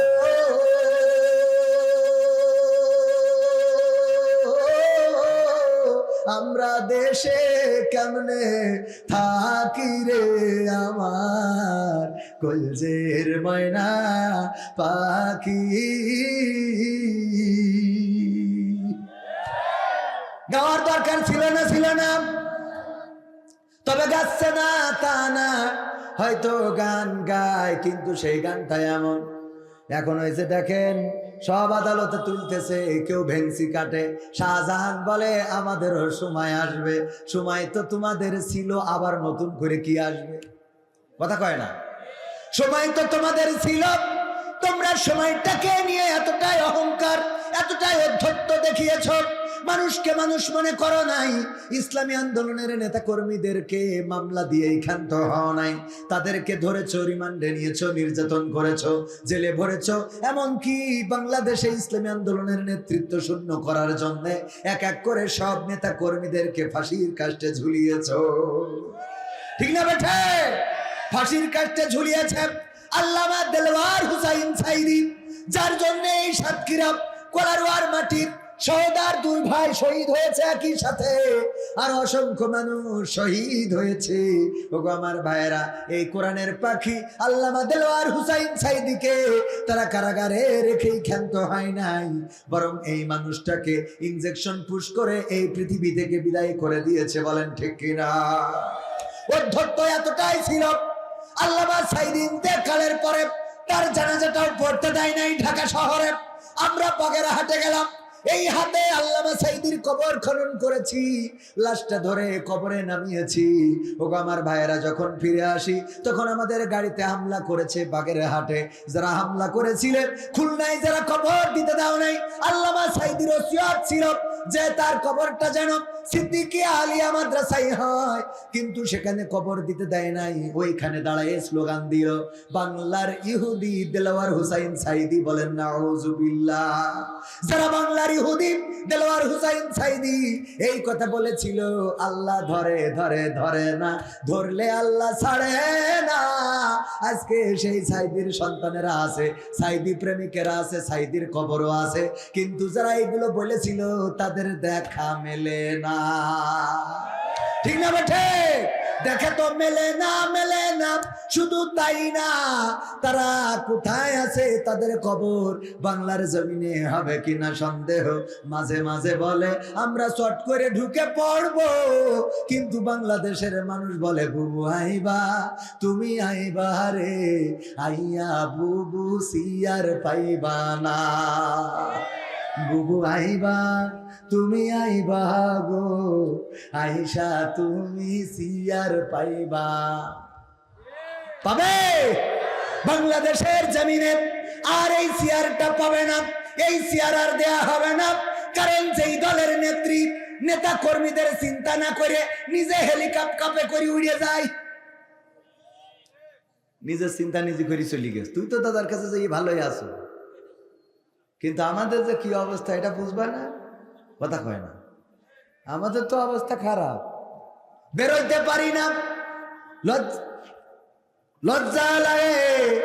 আরে এরপরেও আবার মাঝে মাঝে ঝটিকা মিছিল দেখা যায়। যারা ঝটিকা মিছিল করে, ওদের যদি ন্যূনতম লজ্জা থাকতো তাইলে অন্তত রাস্তায় নামতো না, কথা কয় না। তুই যে চেয়ারম্যানের জন্য ছুটি বেড়াচ্ছিস, নারায়ে তাকবীর, বিশেষ অতিথির আগমন, মাহফিলের পক্ষ থেকে। ওয়াজ শুনে কি ঠান্ডাই গেল না? আমি তো বাবু আকর্ষণ, এই জন্য ওয়াজও মানে কোন দিকে যাবো লাইন খুঁজে পাচ্ছি। একবার মনে করছি ওয়াজ শুনে, একবার মনে করছি গান শুনে। আকর্ষণ কিশোর, কিশোর কথা কয় না, কিশোর। আচ্ছা, হাত তুলে মা বোনেরাও আছে, একটু গান শুনে হবে না? সব শোনাবো টাইমের মধ্যে ইনশাল্লাহ। রাজি আছেন? শুনতে থাকা যাবে? পরিবেশটা করে দিয়েছেন কে? আল্লাহ রাব্বুল আলামিন সুন্দর একটা পরিবেশ করে দিয়েছেন। যেই সময় ঝড় হওয়ার কথা, বৃষ্টি হওয়ার কথা, সেই সময় আল্লাহ রাব্বুল আলামিন এত সুন্দর পরিবেশ করে দিয়েছেন। এইখানে যারা এসেছেন, যারা বসেছেন, যারা বাইরে আছেন, দাঁড়িয়ে আছেন, আল্লাহ কবুল করেছে আপনাদেরকে। আর যাদের কবুল করে নাই তারা এখানে আসতে পারে নাই। এখনো ওই ডান দিকে কিছু জায়গা আছে, যদি এই কোরআনের মাহফিলে এসে বসতে পারেন, আল্লাহ রাব্বুল আলামিন এই মাহফিল আপনার নাজাতের ওসিলা করে দিতে পারে। বলেন সুবহানাল্লাহ। আল্লাহ বলেছেন, ওয়াইযা কুরিয়াল কুরআনু ফাসতামিউ লাহু ওয়া আনসিতু লাআল্লাকুম তুরহামুন। যখন তোমাদের সামনে কোরআন পড়া হয়, যখন তোমাদের সামনে কোরআন তেলাওয়াত করা হয়, যখন তোমাদের সামনে কোরআন থেকে বলা হবে, তখন তোমরা চুপ থাকবে এবং হৃদয়ের কান দিয়ে শুনবে, যাতে করে তোমাদের উপরে আল্লাহর রহমত বর্ষণ হতে পারে। ওগো আমার ভাইয়েরা, আল্লাহর রহমত যদি পেতে চান তাহলে হৃদয়ের কান দিয়ে শুনতে হবে। একটু চুপ থাকতে হবে। আমি তো বক্তা নই, আমি আপনাদের মাঝে এসেছি আকর্ষণ হিসাবে, কিছু আকর্ষিত করে যাব। প্রধান মেহমান রয়েছেন ডক্টর ইউনূসের কাছে নারীবাদীরা গিয়েছে, যে বলেছে যৌনকর্মী যারা তাদেরকে শ্রমিকের অধিকার দিতে হবে। বলেন নাউজুবিল্লাহ। ওরা আবার বলেছে ধর্মীয় অনুশাসন মেনে চলার কারণে, ধর্মের নিয়ম নীতির কারণে আমরা আশঙ্কা করি যে নারীদের অধিকার নষ্ট হবে, নারীদের অধিকার ক্ষুণ্ণ হবে।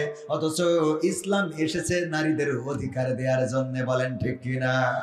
ডক্টর ইউনূসের কাছে যেই নারীবাদীরা গিয়েছে, পতিতাদের শ্রমিক হিসেবে স্বীকৃতি চেয়েছে, ওরা নারীদের পক্ষের লোক না বিপক্ষের লোক? কোন মা কি চায় তার সন্তান পতিতাবৃত্তি করুক? কোন ভাই কি চায় তার বোন পতিতাবৃত্তি করুক? কোন স্বামী কি চায় তার স্ত্রী পতিতাবৃত্তি করুক?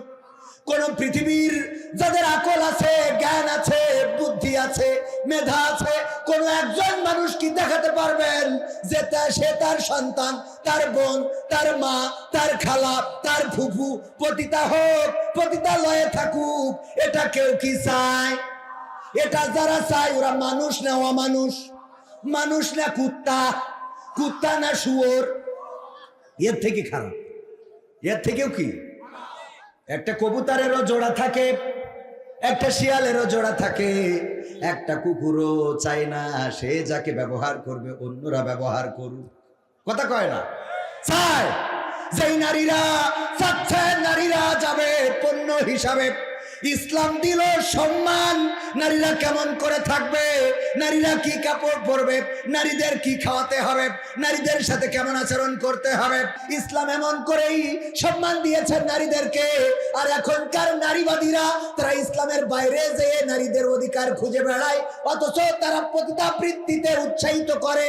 পতিতাবৃত্তিকে তারা শ্রমিকের অধিকার খুঁজতে চায়। পতিতাবৃত্তি কোনো মানুষ পছন্দ করতে পারে না। যারা পছন্দ করে ওরা মানুষ না, ওরা কুত্তা, ওরা শূকর, ওরা শিয়াল, ওরা ভেড়া, ওরা ঘোড়া, বরং তার চেয়ে বালহুম আদাল, তার চেয়ে নিকৃষ্ট। ঠিক না বেঠে? এর চেয়ে নিকৃষ্ট না হইলে পতিতাবৃত্তি, আমি এটা একটা কমন সেন্স লাগে। নিজের মা যদি এই কাজ করে মানবে কেউ? ডক্টর ইউনূসের কাছে যারা গেছে এইগুলোরে ডক্টর ইউনূস সাহেব আবার নিয়ে ছবি তুলে ফেসবুকে দিয়েছে। এতে ছবি তুলে না, বরং সবগুলোকে আত্মটানায় দেওয়ার দরকার ছিল। বলেন ঠিক কিনা?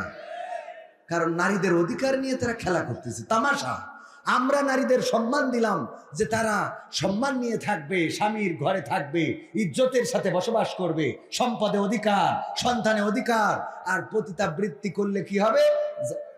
মানে থাকিরা যাবেন, এটা ভালো ছিল, মানে খারাপরা যাবে, মদখোর, গাঁজাখোর, ফেন্সিখোর, ডাইলখোর, মুখ দিয়ে সুসর বন্ধ বেরোয়, ওরা যে ইতে টাকা দিয়ে হ্যাঁ হ্যাঁ। এটা চাই কি? এরা যারা চায় এরা মানুষ। আমার তো মানুষ, আমি তো এদের পশু বলতেও ঘৃণা হচ্ছে। বরং এর বাইরে কিছু আছে কিনা? আছে এলিয়েন, হাইওয়ান। হ্যাঁ কসাম আর এক শয়তান, এরা পরে আর মানে আজকে খাইতে দেবে না। আল্লাহর নবী সাল্লাল্লাহু আলাইহি সাল্লাম এই দুনিয়ায় যখন এলেন, নারীদের কোনো সম্মান ছিল না, ইজ্জত ছিল না। কন্যা সন্তান জন্মগ্রহণ করলে পা ধরে আছাড় দিয়ে মেরে ফেলা হতো। কন্যা সন্তান জন্মগ্রহণ করলে গলা টিপে ধরতো।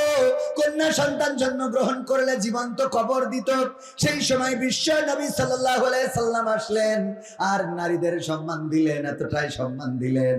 আল্লাহর নবী বললেন, ওগো পুরুষেরা শুনে নাও, তোমাদের মায়ের পায়ের নিচে তোমাদের জান্নাত। মায়ের পায়ের নিচে কি?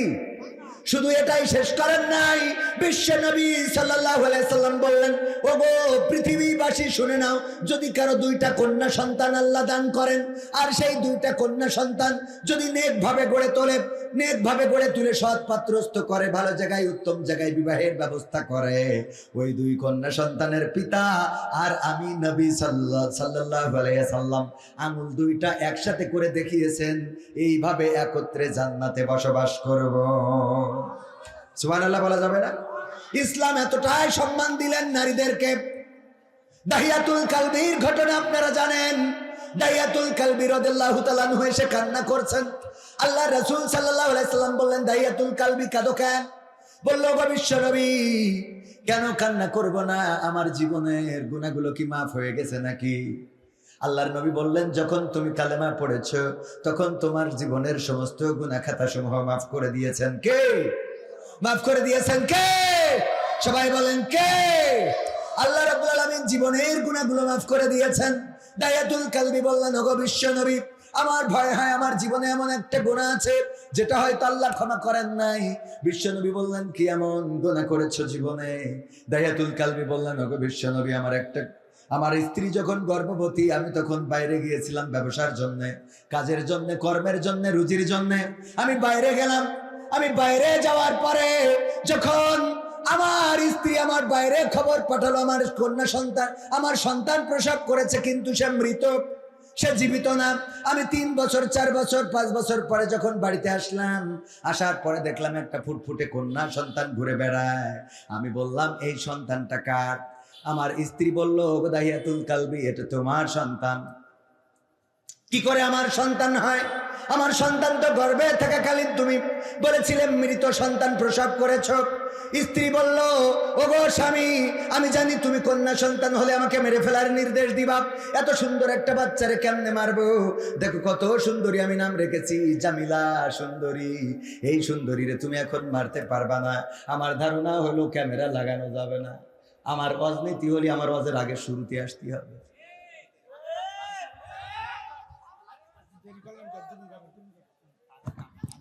তাড়াতাড়ি আপনি আমলিক করি বেড়াবেন আর এসে থেকে নিচে পাগল। ওয়াজের মধ্যে এমনি লাইনে উঠে গেলে আবার বেলাইনে যায় না। ছোট মানুষ এমনি থাক, অত মারতে হবে না, আবার আরো মানুষ করবে পরে, অসুবিধা নেই। ভাইদের কি করবো, মায়াও লাগে, রাগও হয়। আমার ইউটিউবার ভাইরা অনেকেই আছেন এখানে, যারা যে বক্তার আলোচনা নেবেন মাথায় রাখবেন উনি উঠার আগে আসবেন। এটা হইলে আমি তো আর অত ভাইরাল কেউ না, আমারটা না নিলেও আপনাদের অসুবিধা নেই, ঠিক না? কিন্তু যার নিবেন তার যদি আমার তাই নিতে চান তাহলে আমার উঠার আগে আসতে এটুকু একটু করবেন, আল্লাহ তৌফিক দিন। বলেন আমি কিন্তু আবার 2 একজন 3-4 জায়গায় ভাড়া খাটেন, মানে এক জায়গাতে মেরিয়া বাড়ি কেন আসে, এখান থেকে মেরিয়া ভাড়া রাখবে। হ্যাঁ ভাই, কালকে গেছিলেন না ভাই? কালকে সাতক্ষীরা সদরে মেরিয়া বাদ দিয়ে ভাটায় গেছে। আলহামদুলিল্লাহ বলেন আলহামদুলিল্লাহ। দাহিয়াতুল কালবি বললেন, ওগো স্ত্রী, তুমি আমার কন্যা সন্তানকে কেন বাঁচিয়ে রেখেছো? বলল, দেখো কত সুন্দরী, আমি নাম রেখেছি জামিলা। এত সুন্দরী কন্যাকে কেমন করে হত্যা করব? এখন তো বড় হয়ে গিয়েছে, আমার বিশ্বাস তুমি তারে হত্যা করতে পারবা না। আল্লাহর নবীকে দাহিয়াতুল কালবি বললেন, ওগো বিশ্ব নবী, আমি যখন রাত্রে ঘুমালাম, রাত্রে যখন বেডে শুইলাম, আমার ওই কন্যা সন্তানটা একবার আম্মু বলে ওর মায়ের গলা জড়িয়ে ধরে, একবার আব্বু আব্বু বলে আমার গলা জড়িয়ে ধরে। আমি রাত্রে চিন্তা করলাম, এই কন্যা সন্তানকে যদি বাঁচিয়ে রাখি, মানুষেরা আমারে বলবে ও কন্যা সন্তানের বাবা। আমি যখন রাস্তায় চলবো বলবে কন্যা সন্তানের পিতা যায়। আমার মেয়ে অন্যের বাড়িতে থালা বাসন মাজবে, আমার মেয়ে অন্যের পণ্য হয়ে যাবে, পণ্য সামগ্রী হয়ে যাবে। এই সমাজে তো মেয়ে সন্তানের কোনো দাম নাই, আমার সন্তানের কোনো দাম থাকবে না, মান থাকবে না। সুতরাং এই সন্তানকে বাঁচানো যাবে না, বাঁচিয়ে রাখা যাবে না। সিদ্ধান্ত নিলাম কালকেই হত্যা করব। সকালবেলা স্ত্রীকে বললাম, ওগো স্ত্রী, গুছিয়ে দাও, আমি কন্যা সন্তানকে নিয়ে আত্মীয়ের বাড়িতে বেড়াতে যাব। আমার সন্তানকে গুছিয়ে দিল বিশ্বাসে সরল মনে। আমি যখন আমার সন্তানকে নিয়ে যাই, মাঝে মাঝে পিছনে পড়ে যায়, সন্তান আব্বু আব্বু বলে দৌড়ে এসে আমার জড়িয়ে ধরে আর বলে, ওগো বাবা, কত দূর আত্মীয় বাড়ি, এত দূরে কেন নিয়ে যাও? আমি যখন আমার গন্তব্যে পৌঁছে গেলাম, একটি পাহাড়ের কাছে, পাহাড়ের পদদেশে পৌঁছালাম, সেখানে আমার সাথে নিয়ে যাওয়া অস্ত্র দিয়ে আমি গর্ত খনন করা শুরু করে দিলাম। আমি একটা গর্ত খনন করি, আমার দাড়িতে ধুলাবালি লেগে যায়। আমার কন্যা সন্তান দূরে খেলা অবস্থায় ফিরে আসে আর আমার কোলে বসে দাড়ির ধুলাটা ঝেড়ে দেয় আর বলে, বাবা এত কষ্ট কেন করো?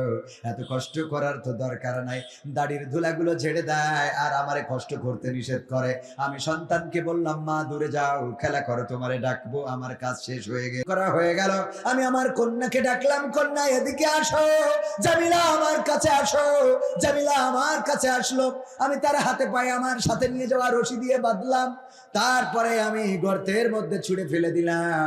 আমার কন্যা সন্তানটা গর্তের মধ্য থেকে বারবার করে চিৎকার করে বলল, ওগো বাবা, আমারে তুমি মায়েরো না বাবা গো, আমারে তুমি হত্যা করো না। ওগো বাবা, আমি তোমারে কখনো বাবা বলে ডাকবো না। আমি আমার মাকে জিজ্ঞাসা করতাম, ওগো মা, সব সন্তান সন্তানের বাবা আছে, আমার বাবা কোথায়? কিন্তু তুমি বাবা আমার আজরাইল হয়ে আসবা বুঝি নাই। ওগো বাবা ক্ষমা করে দাও এবারের মতো, আমি কখনো তোমাকে বাবা বলে ডাকবো না। আল্লাহর নবীকে দাহিয়াতুল কালবি বললেন, ওগো বিশ্ব নবী, আমি আমার কন্যার কোনো কথা শুনলাম না, আমি একটা পাথর নিলাম, আমার পাথরটা আমি আমার কন্যার বুক বরাবর নিক্ষেপ করে দিলাম। ওই ভারী পাথরটা যখন আমার কন্যার বুকের উপরে পড়লো, চারিদিক থেকে রক্ত ফিনকি দিয়ে বের হয়ে গেল, আর মুখ থেকে একটা আওয়াজ বের হলো, আব্বা। আমি এখনো যখন পথ চলি, হঠাৎ করে আমার কন্যার সেই আব্বা চিৎকারটা শুনতে পায়। আমার কন্যা যেন চিৎকার করে বলে, আব্বা আব্বা। এই চিৎকারটা আমি এখনো শুনি। আল্লাহর নবী যখন এই ঘটনা শুনছিলেন, কিতাবে এসেছে বিশ্ব নবী সাল্লাল্লাহু আলাইহি সাল্লামের চোখ থেকে অশ্রু ঝরে দাড়ি ভিজে টপ টপ করে মাটিতে পড়ছিল। আল্লাহর নবী বললেন, ওগো দাহিয়াতুল কালবি, তোমরা জাহিলিয়াতের যুগে কতটা নিষ্ঠুর ছিলে, কতটা পাষাণ ছিলে, তোমরা এতটাই পাষাণ ছিলে, নিজেদের কন্যাদেরকে এমন ভাবে হত্যা করেছো, তোমরা নিকৃষ্ট ছিলে। কিন্তু শুনে নাও, আল্লাহ রাব্বুল আলামিন নারীদেরকে সম্মান দিয়েছেন, ইজ্জত দিয়েছেন, নারীদের সম্পদে অধিকার দিয়েছেন, নারীদের স্বামীর কাছে অধিকার দিয়েছেন, বাবার কাছে, সন্তানের কাছে অধিকার দিয়েছেন। আর দাহিয়াতুল কালবি, তুমি যখন কালেমা পড়েছো, ইসলামের নীতি নিয়ম কানুন মেনে নিয়েছো, তখন তোমার জীবনের গুনাহ খাতাগুলো মাফ হয়ে গিয়েছে। ওগো আমার ভাইয়েরা, এমপিরা সব কোথায় গেল? বলবো? বললো তো তাই মনে পড়লো। এমপিরা সব কোথায় গেল? মন্ত্রীরা সব কোথায় গেল? কোথায় কাদের কাকা? তাদের ছাড়া দেশটা এখন লাগে ফাঁকা ফাঁকা। পালাবো না, প্রয়োজন হলে ফখরুলের বাসায় গিয়ে উঠব। ঠাকুরগাঁওয়ে বাসা আছে না, মনে আছে? পালাবে না, পালাবে না, যাই না তবু দেখা, পালাবে না, পালাবে না, যাই না তবু দেখা। তাদের ছাড়া দেশটা এখন লাগে ফাঁকা ফাঁকা, ওদের ছাড়া দেশটা এখন লাগে ফাঁকা ফাঁকা। আইন মন্ত্রী আটকে গেল আইনেরই ফাঁকে, দাড়ি ছাড়া দরবেশের ভণ্ড ভণ্ড লাগে। ঠিক না বেঠে? আইন মন্ত্রী আটকে গেল আইনের ফাঁকে, দাড়ি ছাড়া দরবেশের ভণ্ড ভণ্ড লাগে। শুনছি কত নেতা নেত্রী খাইতেছে ভাই ডান্ডা, বিচারপতি কালামানিকের ফাটিয়েছে আন্ডা। পলকের ঝলক গেল, পলকের ঝলক গেল, থামিয়ে নেটের চাকা। তাদের ছাড়া দেশটা এখন লাগে ফাঁকা ফাঁকা, ওদের ছাড়া দেশটা এখন লাগে ফাঁকা ফাঁকা। কই গেল সেই সংসদেতে মমতাজের গান? সংসদে মমতাজের গান এখন আছে? মনির খানের অঞ্জনা চলে যাওয়ার পরে ও যে কটা ক্যাসেট করেছে, একটা ক্যাসেটও বাদ দিয়েছে অঞ্জনার নাম ধরি গান গাতে। সব কটা গেয়েছে না? আসিফ তার প্রিয়াকে হারিয়ে, ও প্রিয়া ও প্রিয়া তুমি কোথায়, গেয়েছে না গায়নি? আবেদা জবেদা সবেদা যে যারে হারাইছে তার নাম ধরি গান গাইছে। মমতাজ আপারে এত সম্মান দিল, সে তার প্রিয় মানুষ হারাইতে রিক্সাওয়ালার কাছে যে বললো, ওরে ও রিক্সাওয়ালা তুই ধীরে ধীরে চালা, তোর সাথে বলবো আমার মনে কত জ্বালা। রিক্সাওয়ালার কাছে বলবে ওর প্রেমিক চলি গেছে। অথচ যেই নেত্রী ওরে এমপি বানাইলো, ওরে সংসদে উঠাইলো, সংসদে গান গাওয়ার ব্যবস্থা করলো, এই নেত্রী চলে যাওয়ার পরে একটা কথাও বলে না। ঠিক না বেঠে? ফাইটটা যায়, বুকটা ফাইটটা যায়। গাইলো, স্বামী চলি গেছে তাই মনে হয়, কিন্তু নেত্রী যাওয়াতে একটা গানও গাই নাই। আমি শিখাই দিছিলাম, আপা আপনি গান। আমার সোনার ময়না পাখি কোন বাদোষে দাদার কাছে গো,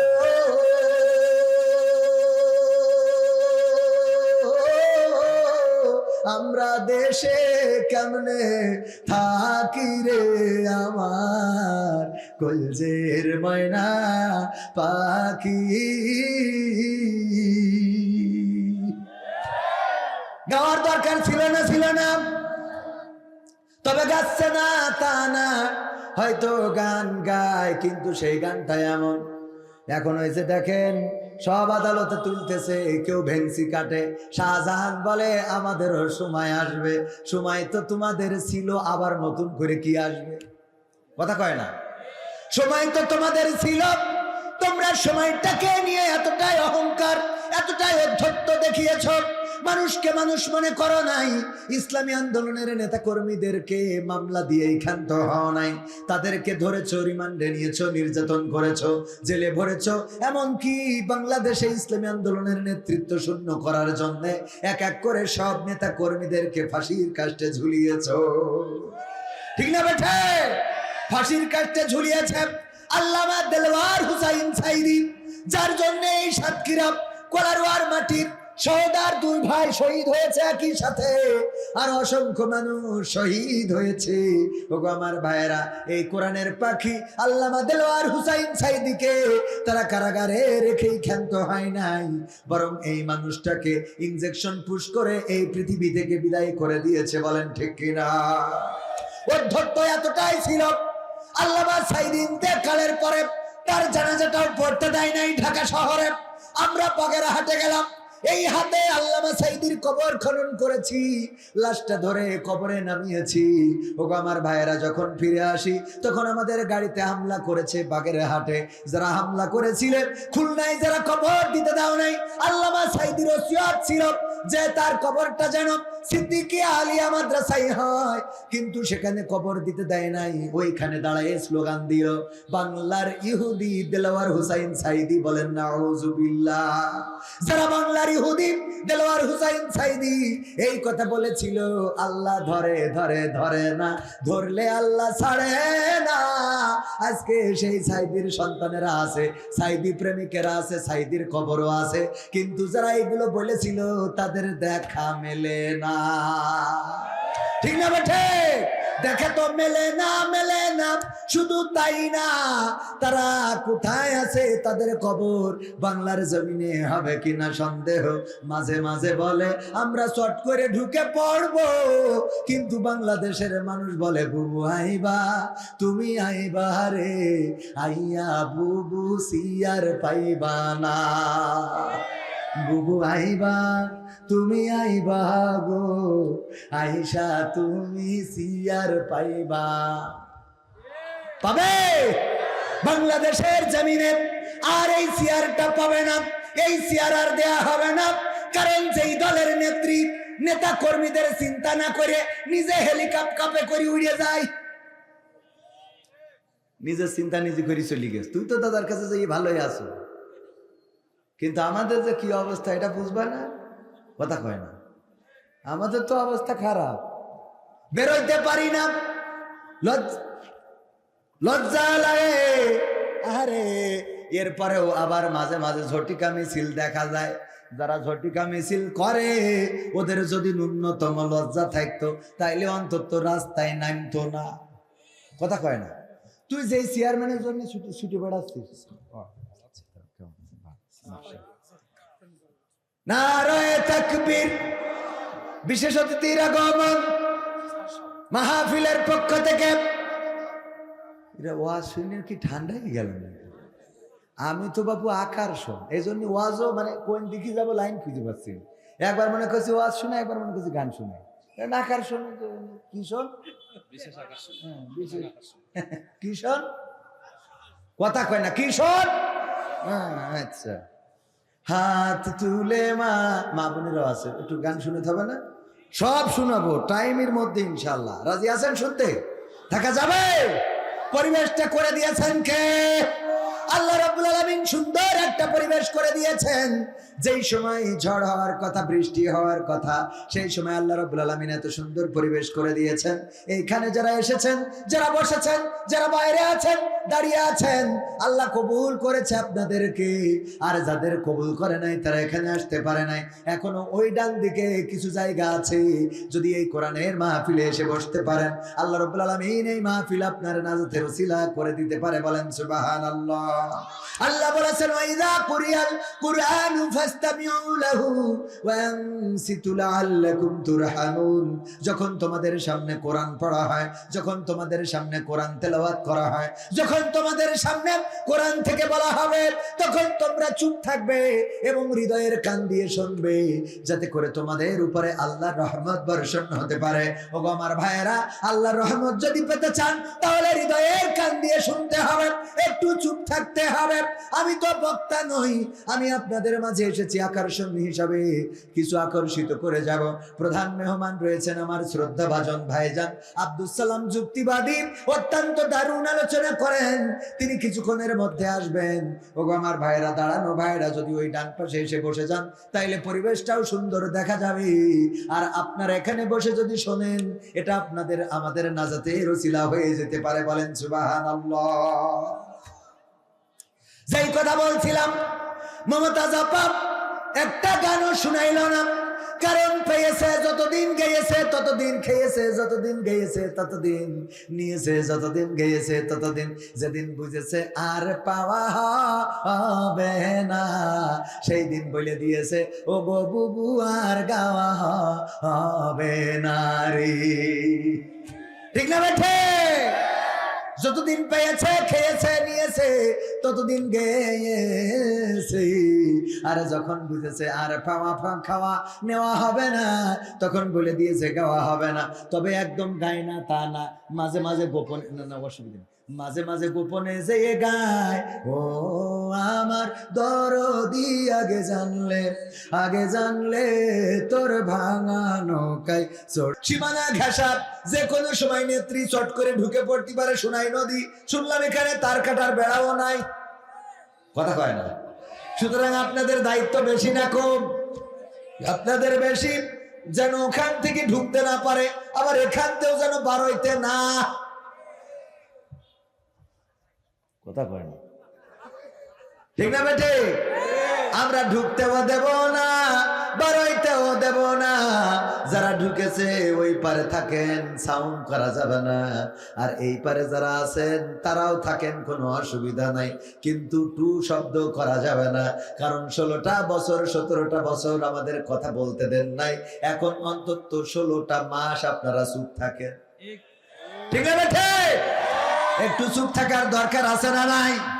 যদি চুপ থাকে তাইলে ঝামেলা নাই, আর যদি কথা বলে ঝামেলা আছে না নাই? আবার পত্রিকায় দেখলাম, আহারে আজকে দেখলাম নিউজ, আমার বিশেষ দলের লোকেরা ওই দলের হয়ে মিছিলে নামেরে। ও আল্লাহ, জাত গেল বলো এ কোন আজব কারখানা, জাত গেল বলো। সত্য কাজে কেউ নয় রাজি, ওরে সত্য কাজে কেউ নয় রাজি, সবই দেখি টানা না না, জাত গেল বলো। ঠিক না বেটে?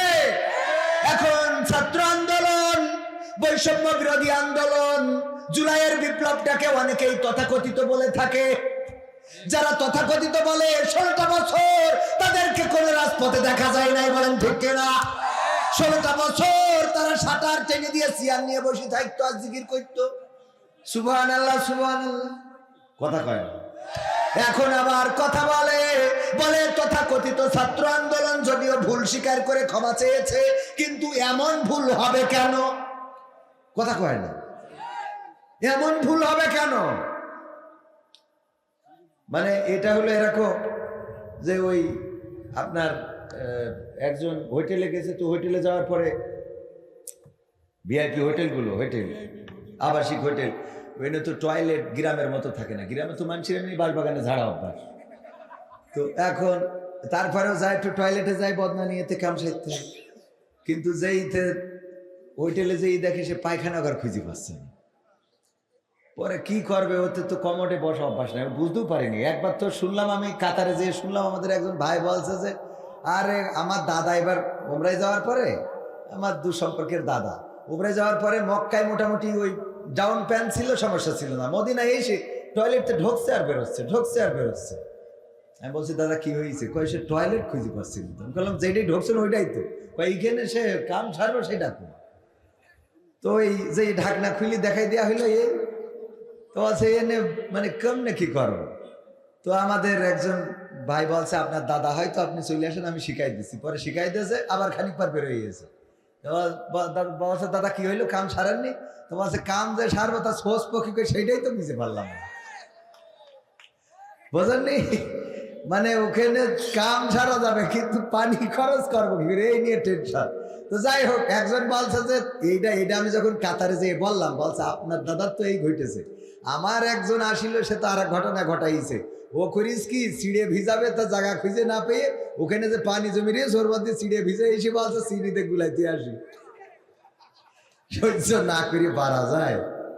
তো যাই হোক, এখন ওই হোটেলে লাইন না পেয়ে পায়খানা করিছে মোজার মধ্যে করে, মোজাটা ঘিরে দিয়ে ওই যে ফ্যান এক্সস্ট ফ্যান আছে ওই ফাঁক দিয়ে ছেলে দিতে গেছে, ওখানে না বেঁধে ওই যে সিলিং ফ্যানে বেঁধে গেছে। বাদলি ওইটাই ঘুরে পুরো সারা ওয়াল ওই পায়খানার সেই গু লেগে গেছে। তো হোটেল কর্তৃপক্ষ এসে যখন ধরিয়েছে বলছে ভাই আমার ভুল হয়েছে, মাফ করে দেন। বলছে তোর মাফ করে দেবো, কোনো অসুবিধে নেই, কিন্তু আমার দুঃখ হইলো তুই এই সারা দেলে হাগলি কি করে সেইটা কর। তো বিষয় হলো যে তোদের এরাম ভুল হবে কেন? যে তথাকথিত ছাত্র আন্দোলন এই শব্দটা হবে কেন? কথা কয় না। এই ছাত্র আন্দোলন না হইলে খালেদা জিয়া মুক্তি পাইতো না। এই ছাত্র আন্দোলন না হইলে তারেক জিয়া কথা বলতে পারতো না। এই ছাত্র আন্দোলন না হইলে কোন অন্য দল রাজপথে দাঁড়ানোর কোন সক্ষমতা দেখাতে পারতো না। এই ছাত্র আন্দোলন না হইলে উচ্চ পদস্থ নেতা কর্মীরা আজকে স্বাধীনভাবে নির্বাচন দাও এই কথা বলার দুঃসাহস করতো না। সুতরাং ছাত্র আন্দোলনকে তথাকথিত বলা যাবে না, বরং এটা গণবিপ্লব। রক্ত দিয়েছে ছাত্ররা, হাজারেরও অধিক শহীদ হয়েছে, 20,000-এর অধিক আহত হয়েছে, হাত হারিয়েছে, পা হারিয়েছে, চোখ হারিয়েছে, কান হারিয়েছে। এই আন্দোলনকে যারা তথাকথিত বলে ওরা দাদাদের সুরে কথা বলে, দাদাদের প্রেসক্রিপশন নিয়ে চলে। সুতরাং দাদাদের সুরে যারা কথা বলবে তারা যেই দলের হোক না কেন বাংলার জমিনে তাদের রাজনীতি চলবে না। দাদাদের সুরে কথা বলবা, এই দেশে রাজনীতি চলবে। এতদিন দাদারা বাদ দিত, এখন আমরা বাদ দেওয়া শুরু করেছি। ঠিক না বে ঠিক? তার কাটার বেড়া আমরা লাগাবো। এই দেশ চলবে এই দেশের জনগণের ইচ্ছার উপরে নির্ভর করে। জনগণ যদি চায় ডক্টর ইউনূসকে ক্ষমতায় রাখবে, জনগণ যদি চায় বিএনপিকে ক্ষমতায় আনবে, জনগণ যদি চায় জামাতকে ক্ষমতায় আনবে, জনগণ যেটা সিদ্ধান্ত নেবে সেই জনগণের দেওয়া রায়ে এই দেশের সরকার প্রতিষ্ঠিত হবে। বলেন ঠিক কিনা? ডক্টর ইউনূস এই দেশের জন্য গর্বের কিনা? গর্বের কিনা? আমার তো মনে হয় এমন একটা দিন আসতে যাচ্ছে, আগে আমরা সরকার পতনের আন্দোলন করতাম, আর এখন যে আন্দোলন হবে সেটা বর্তমান সরকার রক্ষার আন্দোলন হবে। কারণ এই সরকার আসার পরে যদি আজকে ডক্টর ইউনূস না থাকতেন, তাহলে দাদারা এবং মিলে এই বাংলাদেশকে এতক্ষণ বুবুকে নিয়ে গিয়েছেন, বুবুকে যথা জায়গায় বসিয়ে দিয়ে যেতেন। ঠিক না বেঠে? ডক্টর ইউনূস ছোট মাঠের খেলোয়াড় নন, তিনি বড় মাঠের খেলোয়াড়। এই জন্যে কিছু করা যাচ্ছে না। নির্বাচন হতেই হবে, নির্বাচন হবে, নির্বাচন আসবে, টেনশন করার কিছু নাই। বক্তব্য হলো ধৈর্য ধারণ করতে হবে। যদি আওয়ামী সরকার এই ছাত্র আন্দোলন না হইতো, তাইলে এখন আওয়ামী সরকার ক্ষমতায় থাকতো 2028 সাল পর্যন্ত। ঠিক না বে ঠিক? তো 2028 সাল তো না, 26 সালে নির্বাচন দেবে। এতটুকু ধৈর্য সহজ সচ্ছে না, এত কান্তে আসে, কথা কয় না। হ্যাঁ, বিয়ে তো দেবো, ধানটা উঠুক, তাই না? ধানটা গুছাই তো দেবেন, ধান গুছানো না আব্বা এখনই দিতে হবে। আল্লাহ হেদায়েত নসিব করুন, বলেন আমিন। ক্ষমতায় কেউ স্থায়ী হয় না, হোক না সে হাসিনা কিবারে না, চেয়ারটা চিরকাল থাকে না, ক্ষমতায় কেউ স্থায়ী হয় না। মুজিবুর বেশি দিন থাকেনি, জিয়াউর কেউ তো রাখেনি। মুজিবুর বেশি দিন থাকেনি, জিয়াউর কেউ তো রাখেনি। এরশাদ চলে গেছে পৃথিবী ছেড়ে, এরশাদ চলে গেছে পৃথিবী ছেড়ে, কেউ আজ তার কথা কয় না। বলে ক্ষমতায় কেউ স্থায়ী হয় না। হাসিনা ক্ষমতা ধরে রাখতে আয়না ঘর বানিয়েছিল, জনগণের রোশন হলে সোনাই নদীর ওপারে গেল। হাসিনা ক্ষমতা ধরে রাখতে আয়না ঘর বানিয়েছিল, জনগণের রোশন হলে দাদার দেশে পালিয়ে গেল। ডিবি হারুনের পাশে আর, ডিবি হারুনের পাশে আর পরিমণিদের দেখা যায় না। ঠিক না বেঠে? এখন কি আর তাদের দেখা যায়? না, যায় না। কিন্তু এখন আবার নতুন প্রেতাত্মা তৈরি হয়েছে।